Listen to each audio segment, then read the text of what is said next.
ఏర్పాటు చేయడానికి గల ముఖ్య కారణం గడిచిన కొన్ని రోజులుగా మా షర్మిలకైతే కావచ్చు, మా సునీతకైతే కావచ్చు, రాజకీయ సభల్లో ఏ రకంగా ప్రసంగిస్తూ ఉన్నారో మీరంతా చూస్తూ ఉన్నారు. అదేవిధంగా సునీతక్క హైదరాబాదులో ఏ రకంగా పవర్ పాయింట్ ప్రజెంటేషన్ లేసి లేనివి ఉన్నట్టు ఉన్నవి లేనట్టు ఏ రకంగా చిత్రీకరించే ప్రయత్నం చేస్తూ ఉందో మీరంతా చూస్తూ ఉన్నారు ప్రతిరోజు కూడా. నాకైతే స్వతహాగా ఈ సబ్జెక్ట్ గురించి మాట్లాడడము ఇష్టం లేదు. అయినప్పటికీ కంటిన్యూస్గా వాళ్ళు ఒకే విపరీతంగా నా మీద బురదేస్తున్నారు కాబట్టి నేను ఎక్స్ప్లెనేషన్ ఇవ్వడం కోసం, వివరణ ఇవ్వడం కోసం ఈ సబ్జెక్ట్ ఈ ప్రెస్ మీట్ నేను ఏర్పాటు చేసిన. ముఖ్యంగా నేను గతంలో ఒక 4-5 పర్యాయాలు మాట్లాడినా ఈ కేసు విషయం మీద.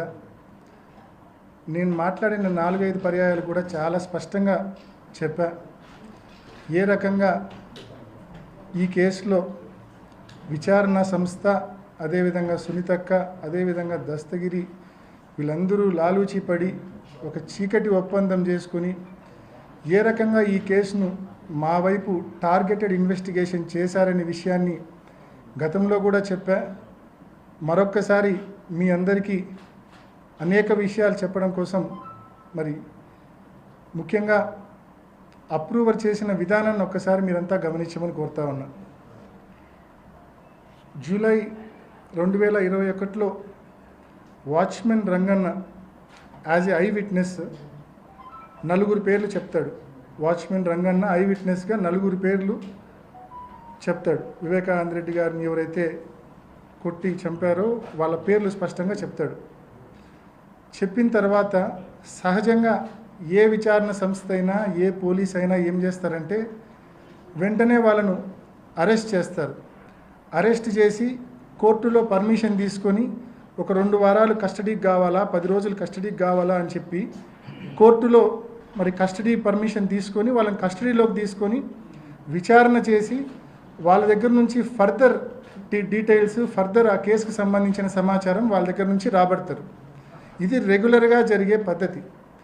కానీ ఇక్కడ దానికి భిన్నంగా జూలై 25లో రంగన్న స్టేట్మెంట్ ఇస్తే 1 రోజుల పాటు ఏ ఒక్కరిని అరెస్ట్ చేయరు. ఆగస్టు 25వ తారీఖున అంటే 1 రోజుల తర్వాత దస్తగిరి దగ్గర పోలీసులు, సిబిఐ వాళ్ళు స్టేట్మెంట్ తీసుకుంటారు. స్టేట్మెంట్ తీసుకున్నప్పుడు తాను స్పష్టంగా చెప్తాడు, తానే ఈ హత్య చేశానని, తానే నరికానని స్పష్టంగా సిబిఐ ముందు వాంగ్మూలం ఇస్తాడు. అయినా సిబిఐ అరెస్ట్ చేయదు. ఇంటికి పో బాబు అని ఇంటికి పంపిస్తుంది. మళ్ళా 2 రోజుల తర్వాత పిలుస్తారు. అంటే అక్టోబర్ వరకు అతను అరెస్టే చేయరు. అక్టోబర్ 2021 వరకు అరెస్టే చేయరు. అక్టోబర్లో అతను కోర్టులో యాంటిసిపేటరీ బెయిల్కి వేస్తాడు, కడప కోర్టులో. యాంటిసిపేటరీ బెయిల్కు సిబిఐ నో అబ్జెక్షన్ ఇచ్చేస్తుంది. మాకు ఎటువంటి అభ్యంతరం లేదు అతనికి బెయిల్ ఇస్తే అని చెప్పి కోర్టులో కౌంటర్ వేస్తుంది. మరోపక్క అందరి బెయిల్లో అడ్డుకునే మా సునీతక్క అతని బెయిల్ని ఏమాత్రం అడ్డుకోదు. అతన్ని అప్రూవర్ చేసిన విధానం పైన, ఈ తతంగం పైన ఏమాత్రం అభ్యంతరం చెప్పదు. అతనికి యాంటిసిపేటరీ బెయిల్ రావడమే కాదు, అతని తర్వాత అప్రూవర్గా కూడా కావాలని చెప్పి సిబిఐ వాళ్ళు కోర్టులో పిటిషన్ వేసి విచారణ సంస్థ అడిగింది కాబట్టి, సహజంగానే కోర్టు ఒప్పుకుంటుంది కాబట్టి అతన్ని అప్రూవర్గా కూడా తీసుకునే కార్యక్రమం చేశారు. సో ముఖ్యంగా దీంట్లో నేను చెప్పాలనుకుంది ఏంటంటే, ఈ అప్రూవర్ చేసిన విధానం అనేది ఏ రకంగా సిబిఐ, ఏ రకంగా సునీతక్క, ఏ రకంగా దస్తగిరి లాలూచి పడి ఒక చీకటి ఒప్పందం చేసుకొని ఏ రకంగా ఈ అప్రూవర్గా మార్చుకున్నారనేది మీ అందరికీ దృష్టికి తీసుకొస్తా ఉన్నా.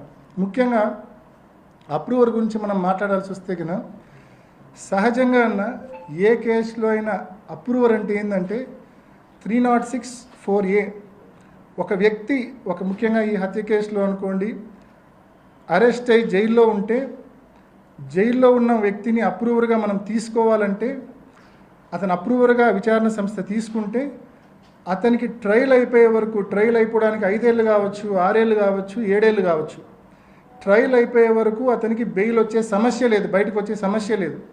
దాన్ని ఓవర్కమ్ కావడానికి చట్టంలోని లొసుగును చూసుకొని అతనికి పెద్ద గిఫ్ట్ 306(4)B.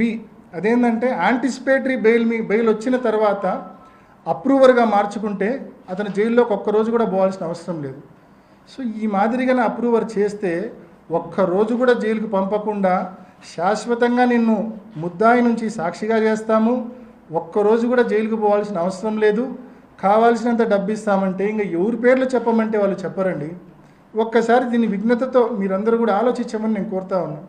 సో ఈ మాదిరి ఇంకా అప్రూవర్లు చేయడం అనేది ఒక ఆనవాయితీ అయితే కనుక రేపు పొద్దున్న నుంచి ప్రతి కేసులో ఈ అప్రూవర్షిప్ అనేది సరిపోని వాళ్ళని టార్గెట్ చేయడానికి ఉపయోగించే ఒక అస్త్రంగా ఉపయోగపడుతుంది తప్ప ఈ అప్రూవర్షిప్ అనేది వాస్తవాలు బయటికి రావడానికి నిజంగా ఉపయోగపడే పరిస్థితి ఉండదు.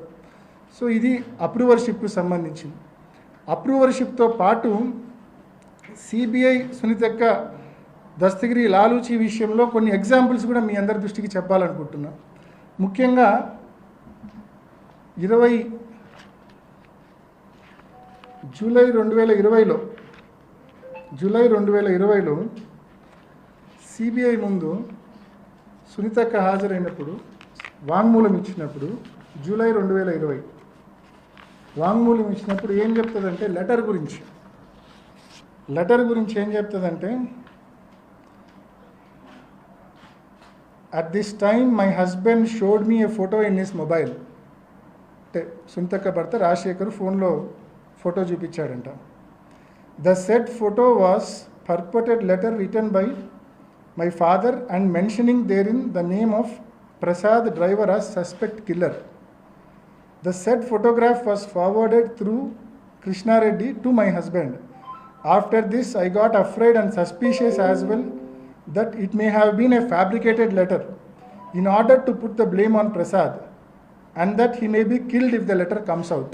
అని ఆ లెటర్ గురించి, లెటర్ను చూసినా అని చెప్తుంది, లెటర్ ఉందని తెలుసు అని చెప్తుంది, లెటర్ బయటకు వస్తే ఏమేమో అవుతాయని చెప్పి కూడా ఇంత డీటెయిల్డ్ ఎక్స్ప్లెనేషన్ ఇస్తుంది. ఇంకా కింద చాలా ఉంది చదువుకుంటా పోతే. ఆ తరువాత వెంటనే బహుశా ఎవరో చెప్పినట్టున్నారు సిబిఐలోనే, ఎవరైనా లాయర్లు చెప్పినారేమో, ఈ రకంగా స్టేట్మెంట్ ఇస్తే నీకు నష్టమమ్మా అని చెప్పారేమో. ఇమ్మీడియట్గా నెల రోజులు జరగకముందే, ఇది జూలై 2020, 28 జూలై 2020, ఇది 27 ఆగస్ట్ 2020, కరెక్ట్గా నెల రోజుల వ్యవధిలో ఏమంటుంది, ఆ లెటర్ ఉన్న విషయమే నాకు తెలియదు, అంతా తూచ్. నాకు లెటర్ నేను చూడలే, లెటర్ గురించి నాకు తెలియదు, అంతా తూచ్. నేను లెటర్ను కేవలం రాహుల్ దేవ్ శర్మ పులివెందులకు రీచ్ అయినాక సాయంకాలం రాహుల్ దేవ్ శర్మ చూపిస్తేనే చూసినా తప్ప నాకు లెటర్ గురించి ఏమీ తెలియదని చెప్పి వెంటనే తప్పించుకుంటుంది. సిబిఐకి ఇచ్చిన వాంగ్మూలాలండి ఇవన్నీ కూడా. ఈజ్ దిస్ న్యాచురల్ జస్టిస్ అని నేను అడుగుతా ఉన్నా, సునీతక్కను అడుగుతా ఉన్నా, సిబిఐని కూడా అడుగుతా ఉన్నా. ఇది న్యాచురల్ జస్టిసా? సామాన్యుడికి ఇది సాధ్యమేనా? సిబిఐ దగ్గర ఒక వాంగ్మూలం ఇచ్చి నెల తిరగకుండానే నా వాంగ్మూలం అది కాదు, నేను అసలు చూడలే వినలే, దాని గురించి నాకు ఏమీ తెలియదంటే అటువంటి వాంగ్మూలం అసలు రికార్డు చేస్తారా? నెల తిరగకుండానే వాంగ్మూలం, మళ్ళీ రెండో వాంగ్మూలం నాకేం తెలియదంటే రికార్డ్ చేశారు. మీ అందరికీ కాపీస్ ఇస్తున్నా, ఇప్పుడు మీ అందరికీ కూడా 10 కాపీస్ మీ అందరికీ ఇస్తా ఉన్నా. అండ్ అంటే ఈ మాదిరి దస్తగిరి కూడా ఇంకో నెల తర్వాత పోయి నాకేం సంబంధం లేదు అంటే అంతా తూచి నేను చెప్పింది అంటే అయిపోతుందా? తూచి అవుతుందా ఇది? అంటే ఏ రకంగా ఒక విచారణ సంస్థ, ఒక సునీతక్క, ఒక దస్తగిరి లాలూచి పెడితే ఏ రకంగా ఉంటుందనే దానికి ఇదొక ఉదాహరణ. ఇంకోటండి, ఆ వీడియో ఓపెన్ చేసి అంతకుముందు 4 minutes. ఇంకోటి ఇన్సిడెంట్ జరిగిన వెంటనే, ఇది కూడా వీళ్ళ యొక్క ఒప్పందం చూపించే వీడియోనే. ఇది కూడా ఇన్సిడెంట్ జరిగిన వెంటనే ఒక 2 వారాలకు సునీతక్క ప్రెస్ మీట్ పెడుతుంది, 10 రోజుల్లోనే అనుకుంటా. ఆ ప్రెస్ మీట్లో చాలా స్పష్టంగా చెప్తుంది, what was my father doing, మీరే వినండి.